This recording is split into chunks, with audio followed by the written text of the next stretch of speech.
ہو نا، ہر سانس تمہارا اپنی قبر کی طرف بڑھتا ہوا ایک قدم ہے.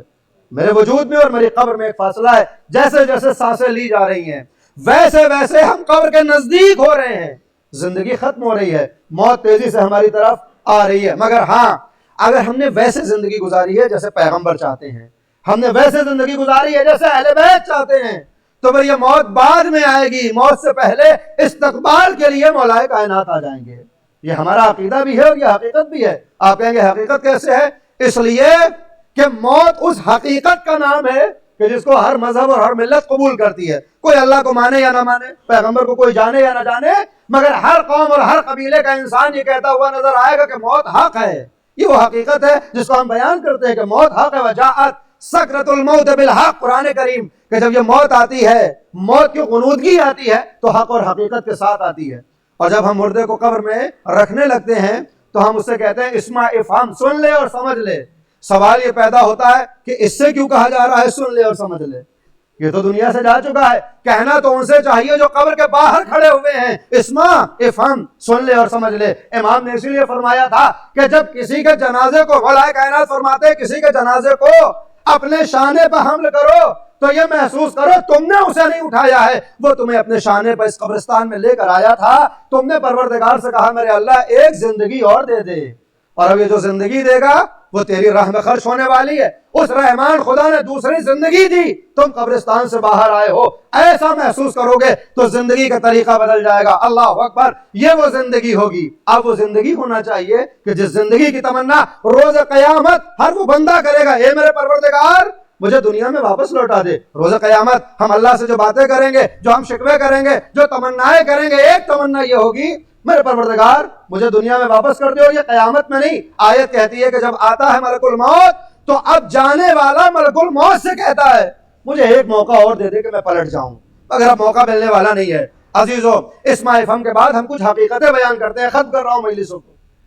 ہم حقیقتیں بیان کرتے ہیں اور کہتے ہیں کہ دیکھو اللہ بھی حق ہے، جنت بھی حق ہے، جہنم بھی حق ہے. سارے حقائق بتاتے بتاتے ہم کہتے ہیں الموت حق، موت بھی حق ہے. قرآن کہہ رہا ہے وجاءت سکرۃ الموت بالحق، موت کی غنودگی حق کے ساتھ آتی ہے. قبر میں ہم کہہ رہے ہیں کہ موت خود حق ہے. اور اگر یہ موت حق ہے تو پھر ہم تلاشے کے حق کہاں ہے؟ اور اب پیغمبر اسلام نظر آتے ہیں مسجد النبوی میں کہ جہاں وہ آنے والا جو ہمیشہ جب مسجد میں آتا ہے جہاں جگہ خالی ہوتی ہے وہیں پر آ کر بیٹھ جاتا ہے. آنے والا آیا، پیغمبر کو سلام کیا، پیغمبر نے جواب دیا. اپنے چاہنے والوں سے پوچھا جانتے ہو آنے والا کون ہے؟ کہا آپ کے بھائی ہیں، آپ کے داماد ہیں، ان کو مشکل کشا کہا جاتا ہے، فاتح خیبر. کہا نہیں، ان کی ایک اور حقیقت بھی ہے. وہ کون سی حقیقت ہے؟ کہا علی کی ایک حقیقت یہ ہے کہ حق اس کے ساتھ ہے اور یہ حق کے ساتھ ہے. اللہ اکبر. دیکھیے اس طرح کی مجالس جو ہوتی ہیں ایسے ہی سنی جاتی ہیں، وگرنہ یہی جملہ اگر میں جوش میں آ کے کہتا تو نعرے لگ جاتے. الموت حق، یہ موت حق ہے نا. یہاں پیغمبر فرما رہے ہیں کہ حق علی کے ساتھ ہے اور علی حق کے ساتھ ہے. حدیث کو سنانے کے بعد پیغمبر نے اپنے ہاتھوں کو ادھر اٹھایا، چہرے کو ادھر موڑا جہاں سجدہ کیا کرتے تھے. اللہم ادر الحق معه حیث دار، اے میرے پروردگار حق کو ادھر ادھر موڑ دے جدھر علی مڑتے چلے جائیں، جدھر علی مڑتے چلے جائیں. اور عزیزان گرامی اب اگر موت حق ہے تو یہ حق تو پیچھے ہے، اس لیے کہ حق مڑے گا ادھر جدھر علی مڑے. تو علی امام ہے اور حق معموم ہے. حق بعد میں پہنچے گا، موت بعد میں پہنچے گی، علی پہلے آ جائیں گے.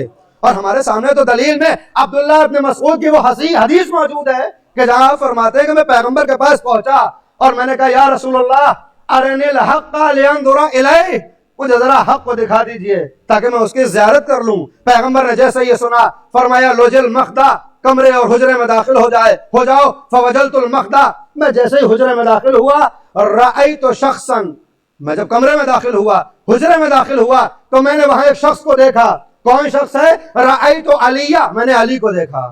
پیغمبر سے کہا تھا مجھے حق دکھا دو. میں نے علی کو دیکھا. کیا دیکھا؟ یصلی رکعتین، اور علی ہیں جو نماز کو پڑھ رہے ہیں. 2 رکعت نماز آپ نے پڑھی. وہ یقول، میں تمام کر رہا ہوں مجلس کو، یقول فی رکوعہ و سجودہ، اور علی جب رکوع کرتے ہیں، جب سجدہ کرتے ہیں تو ہم تو رکوع میں کہتے ہیں سبحان ربی العظیم و بحمدہ، ہم تو سجدے میں کہتے ہیں سبحان ربی الاعلی و بحمدہ. مگر علی جب رکوع اور سجدے میں جاتے ہیں تو کہتے ہیں اللہم بحق عبدک محمد اغفر للخاطئین من شیعتی، اے میرے پروردگار تجھے تیرے بندے محمد کا واسطہ میرے شیعوں میں خطاکار بندوں کو معاف کر دے، اس بندے محمد کے واسطے۔ علی کو کتنی فکر ہے ہماری، خطاکار بندوں کو، خطاکار شیعوں کو معاف کر دے محمد کے واسطے۔ میں پریشان ہوا، عبداللہ کہتے ہیں میں پریشان ہوا کہ یہ رکوع کی دعائیں تبدیل کیوں ہو گئی ہیں۔ 2 رکعت نماز تمام ہوئی، میں واپس آیا پیغمبر اسلام کے پاس تاکہ پوچھوں کہ یہ علی کیسی دعائیں کر رہے ہیں، آپ کے واسطے سے اپنے چاہنے والوں کی خطاؤں کو معاف کروا رہے ہیں۔ واپس آیا حیران و پریشان، دیکھا جیسے علی نماز پڑھ رہے تھے، اب یہاں پیغمبر نماز پڑھ رہے ہیں۔ وَيَقُولُ فِي رُكُوعِهِ وَسُجُودِهِ، اور اب پیغمبر رکوع اور سجدے میں کیا کہہ رہے ہیں؟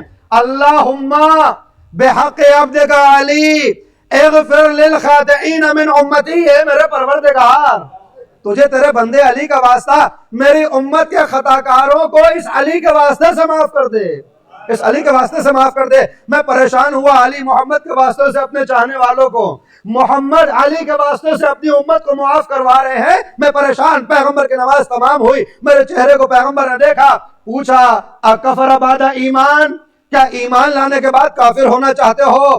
کہتے ہیں کہ اقول، میں نے کہا حاشا وکلا، اے نبی خدا یہ کیسے ہو سکتا ہے، لیکن میں پریشان ہوں کہ ایکما افضل، آپ دونوں میں افضل کون ہے؟ اس لیے کہ وہاں علی آپ کے واسطے سے، آپ علی کے واسطے سے اپنے چاہنے والوں کو معاف کروا رہے ہیں، آپ میں افضل کون ہے؟ پیغمبر اسلام کا جملہ سنیے، مجلس تمام ایام ادائے فاطمیہ ہے، اگر نہ پڑھتا تو ظلم ہوتا۔ پیغمبر اسلام سے پوچھا ایکما افضل، آپ دونوں میں افضل کون ہے؟ پریشان ہوں۔ پیغمبر نے کہا اجلس یا ابن مسعود، اے مسعود کے بیٹے ذرا بیٹھو، میں تمہیں بتانا چاہتا ہوں۔ مسعود کا بیٹا بیٹھا، پیغمبر نے بیان کرنا شروع کیا۔ جب خداوند عالم نے چاہا کہ اپنے چھپے ہوئے خزانے کو ظاہر کرے، توحید کے پردوں کو ہٹائے، تو سب سے پہلے خداوند عالم نے اپنے نور سے میرے نور کو خلق کیا۔ اشو توجہ ہوا، اپنے نور سے، اللہ اکبر، اپنے نور سے میرے نور کو خلق کیا۔ جب میرا نور خلق ہو گیا تو پھر خداوند عالم نے میرے نور سے زمین و آسمان کو روشن کیا، زمین و آسمان کو خلق کیا، اور جیسے ہی زمین و آسمان خلق ہوئے پھر خداوند عالم نے اپنے نور سے علی کے نور کو خلق کیا، اور جب علی کا نور خلق ہوا، جب علی کا نور خلق ہو گیا تو پھر خدا نے علی کے نور سے عرش و کرسی کو بنایا، پیغمبر کے نور سے زمین و آسمان، علی کے نور سے عرش و کرسی، پھر خداوند عالم نے ایک اور نور سے حسن کو خلق کیا، اور حسن کے نور سے لوح و قلم کو بنایا، پھر اللہ نے اپنے ایک اور نور سے حسین کو خلق کیا، حسین کے بچے ہوئے نور سے جنتوں کو بنایا گیا، حوروں کو حسن دیا گیا، جنت کو سجایا گیا۔ لیکن زمین و آسمان بن چکے تھے، لوح و کرسی بن چکے تھے، لوح و قلم عرش و کرسی خلق ہو چکے تھے، مگر آسمان پہ اندھیرا تھا۔ اس اندھیرے کو دیکھ کر ملائکہ نے شکایت کی، اے میرے پروردگار تو نے خلقت تو انجام دے دی، زمین و آسمان بنا دیا، مگر یہاں اندھیرا ہے، اجالے کا انتظام کر دے۔ بس میرے پروردگار نے، اللہ اکبر، بس میرے پروردگار نے ایک کلمے کو وجود بخشا، اس کلمے سے ایک جسم خلق ہوا، پھر خدا نے ایک دوسرے کلمے کو وجود بخشا، اس سے روح خلق ہوئی، اور جب یہ جسم اور روح عرش الہی کے گوشوں میں جا کے کھڑے ہو گئے، پھر خداوند عالم نے ایک اور وجود کو لوگوں کے سامنے ظاہر کیا۔ جانتے ہو یہ کس کا وجود تھا؟ جانتے ہو؟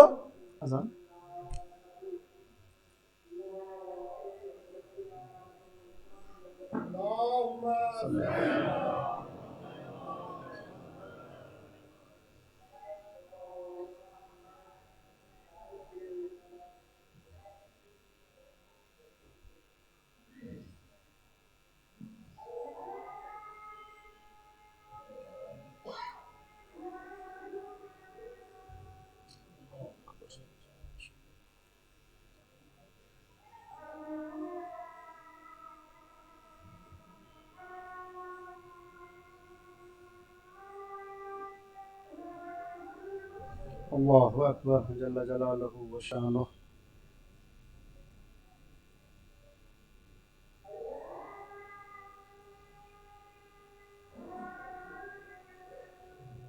اللہ اکبر۔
لا الہ الا اللہ. بارہ دیگر صلوات بھیجیں محمد والا. عبداللہ ابن مسعود حق کو دیکھنے کے لیے پہنچے، مولا کائنات کو دیکھا، رکوع میں دعا، کون بہتر ہے؟ خداوند عالم نے اپنے نور سے محمد کے نور کو، جن سے عرش و کرسی، لوح و قلم اور جنتوں کو بنایا گیا، اندھیرا تھا، خداوند عالم نے کلمے کو وجود بخشا. اس کلمے سے ایک جسم اور دوسرے کلمے سے روح، جسم اور روح میں التقاط ہوا اور یہ عالم منور ہو گیا. جانتے ہو ابن مسعود یہ کون تھا؟ اے نبی خدا آپ بھی بتائیں یہ کون تھا؟ عزیزان گرامی، عبداللہ ابن مسعود کو پوچھنا پڑا تھا. آپ کو تو معلوم ہے یہ نور کس کا تھا، اس لیے کہ یہ وہ نور ہے کہ جس کے لیے امام جعفر صادق علیہ السلام امام سے پوچھا گیا کہ مولا ذرا یہ بتائیں کہ آپ کی جدہ کو زہرا کیوں کہا جاتا ہے؟ آپ کی جدہ کو زہرا کیوں؟ اس لیے کہ جس وقت خداوند عالم نے میری جدہ فاطمہ کو وجود بخشا، وہ زمین و زمان، وہ عالم امکان جو اب تک اندھیرے میں ڈوبے ہوئے تھے، وہ روشن ہو گئے، وہ روشن ہو گئے. زہرا کے وجود سے زمین و آسمان کو روشن کیا گیا. عبداللہ ابن مسعود خاموشی کے ساتھ ابھی تک باتوں کو سن رہا تھا، اٹھ کر جانے لگا. پیغمبر نے کہا مسعود میری بات مکمل نہیں ہوئی ہے، یاد رکھنا چونکہ خداوند عالم نے زمین و آسمان کو میرے نور سے پیدا کیا، اس لیے یہ زمین و آسمان جتنے بھی وسیع ہو جائیں محمد سے وسیع نہیں ہو سکتے. کاش متوجہ ہو، یہ عرش و کرسی جو علی کے وجود کے صدقے میں پیکر وجود کو پہنتے ہیں، یہ کتنے بھی بڑے ہو جائیں علی سے بڑے نہیں ہو سکتے. یہ لوح و قلم کتنے بھی بافضیلت ہو جائیں حسن سے بافضیلت نہیں ہو سکتے. یہ جنتیں جتنی بھی بڑھ جائیں حسین سے بہتر نہیں ہو سکتی، اس لیے کہ یہ اس کے صدقے میں خلق ہوئی. اور یہی تو ایک وجہ ہے کہ جب عالم محشر میں سارا حساب و کتاب ہو جائے گا، جنت والے جنت کی طرف جانے والے، جہنم والے جہنم میں جائیں گے، جنت والے جنت میں جا چکے ہیں، مگر عرش الہی پر چند افراد ہوں گے جو جنت کے مہانے پر بھیڑ لگائے کھڑے ہوں گے. ملک آ کے کہے گا جب تمہیں پروانہ نجات مل گیا، جب پروانہ جنت مل گیا تو جنت میں داخل کیوں نہیں ہوتے، یہاں پر کیوں موجود ہو؟ ان میں سے ایک کہے گا ہماری جنت یہ حسین ہے، جہاں حسین ہوگا وہاں میں. تمہاری جنت تمہیں مبارک ہے حسین، ہماری جنت ہے. اے عبداللہ ابن مسعود، یہ جنت جتنی بڑی ہو جائے یہ حسین سے افضل نہیں ہو سکتی. اور چونکہ یہ زمین و آسمان کو روشن کرنے والے چاند و ستارے زہرا کے نور سے خلق ہوئے، یہ کتنے بھی ذوفگر ہو جائیں زہرا سے افضل نہیں ہو سکتے، زہرا سے افضل نہیں ہو سکتے. فضیلت کا آخری جملہ، آپ کی سماعتوں کا امتحان، مجلس تمام. اے پیغمبر اسلام بس اتنا بتا دیجئے، جب ساری باتیں بتا چکے تھے، یہ کہنے کی کیا ضرورت تھی کہ چاند و ستارے ان سے افضل نہیں ہو سکتے، جنت ان سے افضل نہیں ہو سکتی، سورج ان سے افضل نہیں ہو سکتا؟ بات تو کامل ہو گئی تھی. یہ کہنے کی کیا ضرورت تھی کہ یہ چاند و ستارے جتنے بھی افضل ہو جائیں فاطمہ سے افضل نہیں ہو سکتے؟ کہا اس کو بتانے کی ضرورت اس لیے تھی کہ میری وفات کے بعد، میری رحلت کے بعد مسلمان ایک حدیث کو گڑھیں گے اور کہیں گے الصحابی النجوم اقتدیتم اہتدیتم. صحابی ستارے کی طرح ہوتا ہے، جس کی اقتدا کر لی جائے وہ ہدایت یافتہ ہو جاتا ہے. میں بتانا یہ چاہتا ہوں کہ اگر صحابی ستارے کی طرح ہو، اللہ اکبر، اگر صحابی ستارے کی طرح ہو تو یہ تو چینی مار کا ستارہ ہے. جب اصلی ستارے زہرا سے افضل نہیں ہیں تو تمہارے بنائے ہوئے ستارے زہرا سے افضل کیا؟ سلام بھیجے محمد علیہ.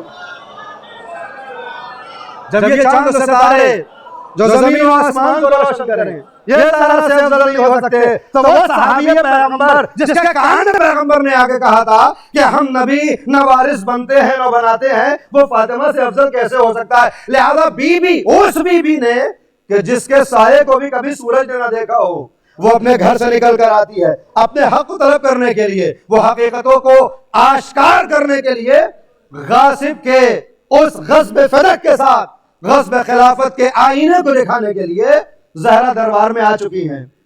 سلیمان داؤد کا وارث ہو جائے تجھے قبول ہے؟ نوح کے وارث قرآن کریم میں موجود ہوں، حضرت یونس وارث طلب کریں تو تجھے معقول نظر آتا ہے، اور میں پیغمبر کی بیٹی اپنا حق طلب کروں تو تو کہتا ہے کہ ہم نبی نہ وارث بنتے ہیں اور نہ بناتے ہیں. کس کے سامنے یہ حدیث بیان کی ہے؟ اور اب اس دربار کے اندر جو پورا ایک مقدمہ بی بی نے پیش کیا ہے، مگر وہ ظالم جو اگر فدق کو واپس کرے گا تو پھر اسے خلافت کو واپس کرنا پڑے گا. لہذا بی بی کو جس حال میں گھر پہ واپس کیا گیا، روایت بتاتی ہے کہ جب بی بی گھر کے اندر واپس آئیں، زینب اولیاء مقام کی نگاہ حضرت زہرا کے سر پہ گئی. یہ پہلی نگاہ تھی کہ ماں کے بال سفید ہو چکے ہیں، ماں کے بال سفید ہو چکے ہیں. ہاتھوں کو توڑ کے کہا ماں جب دربار میں گئی تھی سر کے بال سیاہ تھے، واپس آئی تو سفید ہو چکے ہیں. ایسا دربار میں کیا ہوا کہ تمہارے سر کے بال سفید ہو گئے؟ حضرت زہرا کا جواب سنیے میری بچی، تجھے کیا معلوم، میں دربار خلافت میں گھنٹوں کھڑی رہی، مسلمان کرسی نشین تھے، کسی نے مجھ سے یہ نہ کہا زہرا بیٹھ جاؤ، یہ مجھ سے قبول نہ ہوا، میرے سر کے بالوں نے رنگ تبدیل کر دی. اللہ اکبر. میں کہوں گا بی بی آج دربار میں گئی تھی کسی نے آپ سے بیٹھنے کو نہ کہا، سر کے بال سفید ہو گئے، مگر یہی زینب جب دربار شاہ میں داخل ہوگی تو سر پہ رضا نہ ہوگی، ایک رسم میں 12 گلے ہوں گے، بددعا کے لیے ہاتھ اٹھانا چاہے گی، حسین کی آنکھوں سے اشک ہو جائیں گے. اجرکم اللہ، خدا کسی قدر میں نظر آئے سوائے ہمیں اہل بیت کے ایام اولائے فاطمیہ تمام ہو رہے ہیں. کیسی کیسی مصیبتیں ڈھائی گئیں. روایت بتاتی ہے کہ پیغمبر کے بعد بی بی زیادہ سے زیادہ 95 دن زندہ رہی، اس سے زیادہ نہیں ملتا. ایک روایت البتہ 6 ماہ کی ہے ہے اگر اس 6 باتوں کو قبول کر لیا جائے تو ذرا ایمانداری سے بتائیے گا کہ کیا 6 مہینے میں کسی کو اتنا ستایا جا سکتا ہے کہ 18 برس کی نوجوان خاتون 6 مہینے میں اس کے ہاتھوں میں ایسا آ جائے جس کی کمر خمیدہ ہو جائے، جس کے سر کے بالوں کی رنگ تبدیل ہو جائے، آنکھوں کی بینائی چلی جائے؟ اللہ اکبر! مگر ان 6 مہینے یا 95 دن میں مسلمانوں نے اتنی مصیبتیں پہنچائی ہیں کہ بی بی کہتی ہوئی نظر آئیں صحبت علیہ مصائب والنہا، صحبت علیہ سر لیا میرے بابا مصیبتیں جو مجھ پر ڈھائی گئیں اگر روشن دنوں میں پڑتی تو سیاہ رات تبدیل ہو جاتی۔ اللہ اکبر! 95 دن میں بی بی آنکھوں کی بینائی آ جاتی ہے، مگر میں جملہ کہتا ہوں میری بیوی کم از کم 3 ماہ کا عرصہ تھا کہ سر کے بال سفید ہوئے، کمر خمیدہ ہو گئی، آنکھوں کی بینائی جا چکی، مگر ہائے کربلا میں تمہارا لال حسین صبح عاشور آنکھوں میں بینائی ہے، کمر صحیح و سالم ہے، سر کے بال سیاہ ہیں، مگر اصغر کے جنازے نے سر کے بالوں کی رنگت کو بدلا، عباس کے جنازے نے کمر کو توڑا، اکبر کی میت میں حسین کی بینائی جا چکی ہے۔ عصر عاشوراء حسین مظلوم کربلا میدان کاردار میں مدد طلب کر رہے ہیں، آؤ میری مدد کرو، حل من ناصر ینصرنی، حل من ناصر ینصرنی، ارے کون ہے جو میری مدد کرے گا؟ آپ جانتے ہیں آداب زیارت میں ہے کہ جب آپ کربلا پہنچیں تو 7 مرتبہ آقا کی زری کے سامنے کہیں لبیک یا داعی اللہ، لبیک یا داعی اللہ، اے اللہ کی طرف پکارنے والے ہم حاضر ہیں، ہم حاضر ہیں، تمہاری خدمت میں حاضر ہیں۔ یہ حسین جس نے 1400 برس پہلے جب آواز دی تھی ملائکہ تڑپ گئے، مولا اجازت ہو تو ہم بھی جنگ کریں، یہ امتحان اب تو معبود کا ہے، واپس جاؤ۔ اجنہ آ گئے، مولا اجازت دیجئے تو مدد کریں، واپس بھیجا۔ میں کہوں گا مولا ملائکہ سے مدد نہیں لینا چاہتے، اجنہ کو واپس بھیج دیا ہے، ارے پھر کس کو مدد کے لیے بلا رہے ہیں؟ عباس مارا جا چکا، اکبر کی میت شانوں پہ لا چکے، قاسم کا لاشا پامال ہو چکا، کون آپ کی مدد کرے گا؟ عالم تصور میں جواب ملے گا، ارے قیامت تک آنے والے میرے چاہنے والے جب سنیں گے میری آواز کو لبیک کہیں گے۔ کربلا میں ہوتے تو اپنی جان سے مدد کرتے، آج کربلا سے دور، کل یوم عاشوراء کل ارض کربلا ہے، لہذا ہر عصر عاشوراء حسین تمہیں مدد کے لیے پکاریں گے، اپنے کردار سے حسین کی مدد کرو، اپنی سیرت سے حسین کی مدد کرو۔ لیجیے آواز استغاثہ تمام ہوئی، حسین نے تلوار کو بے میان کیا، جنگ کے جوہر دکھانے شروع کیے۔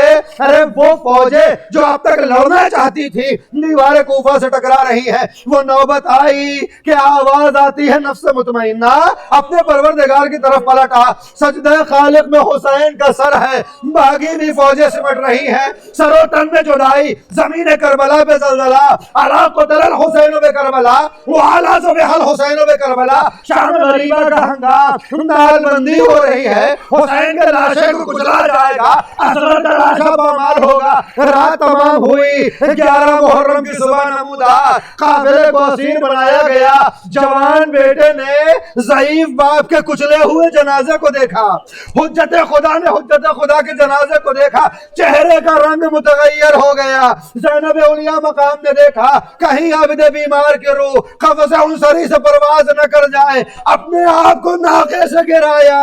عزیزو جب کوئی بلندی سے گرتا ہے ہاتھوں کا سہارا لیتا ہے، مگر میدان کارزار میں جب غازی عباس زمین پر آیا ہاتھ قلم ہو چکے تھے، اللہ جانے کس طرح زمین پہ آئے ہوں گے۔ آج زینب اپنے آپ کو اشتر سے گراتی ہیں، ہاتھ پسے گردن بندھے تھے، اللہ جانے کس عالم میں زمین پہ آئی ہوں گی۔ عابد بیمار کی توجہ تو جلب ہوئی، مگر زینب نے اب جو بھائی کے جنازے کو دیکھا مدینے کا رخ کیا، صلی علیک ملیک السماء ھذا حسین بالآراء مرمل بالدماء مقطع الاعضاء، اے میرے نانا مصطفیٰ آپ کی نماز پڑھنے ملائکہ آ گئے تھے، یہ آپ کا مظلوم حسین اپنے خون میں نہایا جس کے اعضاء کو قطع کر دیا گیا ہے۔ آواز آئی زینب حسین کا امتحان تمام ہوا، کربلا سے کوفہ، کوفہ سے شام کی منزلیں ہوں گی، اب تمہارا امتحان عابد بیمار کی آزمائش ہو۔ انا للہ و انا الیہ راجعون، رضا بقضائہ و تسلیما لامرہ، سیعلم الذین ظلموا ای منقلب ینقلبون۔ حضرات مزید گزارش ہے کہ ایک مرتبہ سورہ حمد اور 3 مرتبہ سورہ اخلاص کی تلاوت فرما کر مرحوم صغیر حسن ابن وزیر حسن صاحب کے